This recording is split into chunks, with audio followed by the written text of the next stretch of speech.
السلام عليكم على اهل بطل الدنيا. النهارده هعلمكم ازاي تعملوا ايه.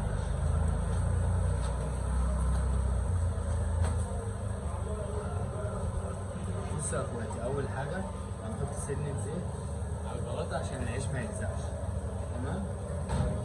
بعد كده نمسحها، نقوم مهدي النار عشان اللقمه ما تكشش منها. نصب العيش عادي على العجينه بالراحه خالص، ايدك ثابته في النص، ولا تميل ولا تروح. هتيجي هاديه البلاطه اتملت عجين، نروح لامي تقعد تلم في العيش. تمام. اوريكم قلبتها دلوقتي.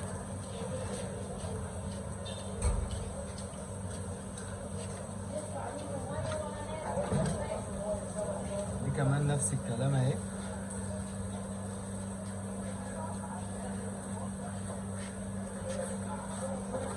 ادي قلبة اللقمه.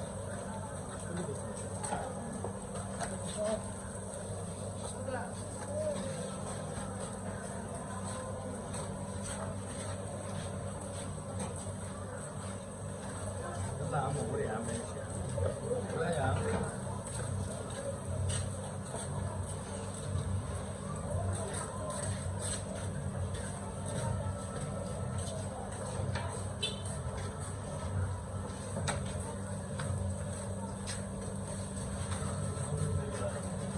هو ده.